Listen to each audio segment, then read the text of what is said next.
क्या है OGW? दरअसल ये 3 अल्फ़ाबेट्स आप पिछले 22 तारीख से लगातार अपने टेलीविज़न पे सुन रहे होंगे। बहुत सारे कॉरेस्पॉन्डेंट OGW ने मदद करी, OGW ने मदद करी। मैं बताता हूँ OGW है क्या। दरअसल OGW जो है वो ओवरग्राउंड जो वर्कर होते हैं उनको बोला जाता है। अब ओवरग्राउंड वर्कर वो होते हैं जो 16 से 18 साल के बीच के टीनेजर बच्चे होते हैं जिनको छोटे मोटे पैसों की ज़रूरत होती है। कश्मीर में आतंकवाद को सपोर्ट करने के लिए जो टेररिस्ट होते हैं वो इन बच्चों को तैयार करते हैं। इनके लिए सबसे फ़ायदेमंद है अगर पकड़ भी गए, क्योंकि 18 साल से कम है तो इनको 1-1.5 साल की सज़ा होकर के छोड़ दिया जाता है, तो इस चीज़ का फ़ायदा भी उठाते हैं।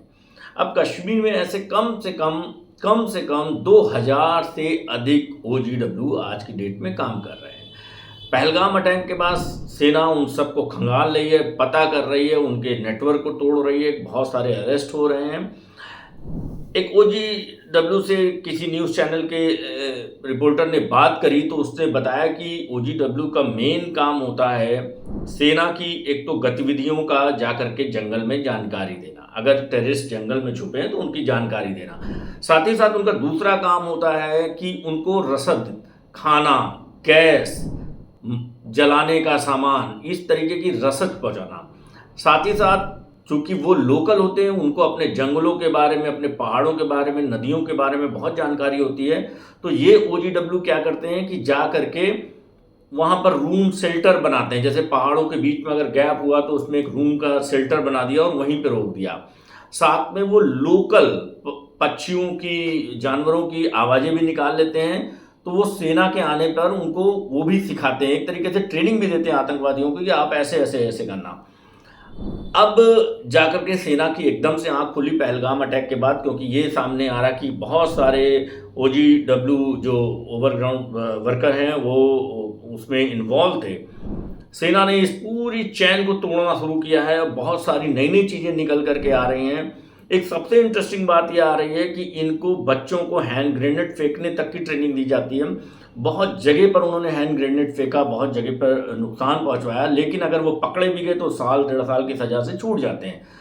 10 से 20 हज़ार रुपये के लगभग एक एक्टिविटी की उनको फीस मिलती है। साथ में अगर कोई आतंकवादी पहाड़ों में रुका हुआ है या उसको खाना पानी पहुंचाना है, उसकी फीस अलग दे। जंगल की पगडंडियों के बारे में बहुत ज़्यादा इनको जानकारी होती है। एक तरीके के चलता फिरता छोटा मैप होते हैं, गूगल मैप होते हैं, जिसकी मदद कश्मीर के जो नए नए लड़के हैं और जो पाकिस्तान से आतंकवादी आते हैं, ये पूरा एक नेटवर्क इस तरीके का काम करता है। सेना ने इसको बिल्कुल तोड़ने का काम कर दिया है। OGW के कुछ ऐसे काम हैं जैसे पानी पहुंचाना, गैस पहुंचाना, बारूद पहुंचाना, छोटे तमंचे मतलब रिवॉल्वर, इस तरीके के असलहे पहुंचाना, या पहले से असलहा कहाँ छुपाया जाए सेना की नज़र में ना आए ये बताना। फौज को गुमराह भी कभी कभार करते हैं कि अगर फौज कॉम्बिंग कर रही है तो उसको बता दिया हाँ ऐसा था तो हमने वहाँ देखा, तो फौज को भी गुमराह करते हैं। कश्मीर में सेनाओं को काम करने में बहुत बड़ा रौड़ा ये लड़के जो OGW की तरीके से वहाँ काम कर रहे हैं। कश्मीर में लिटरेट लोग हैं तो इसका नाम OGW दे दिया, जबकि एक तरीके से ये आतंकवादियों के जासूस हैं, कम एज के आतंकवादी हैं। सेना इनकी नकेल जब तक नहीं कसेगी, इनके परिवारों की नकेल जब तक नहीं कसेगी, तब तक ऐसे OGW तैयार होते रहेंगे।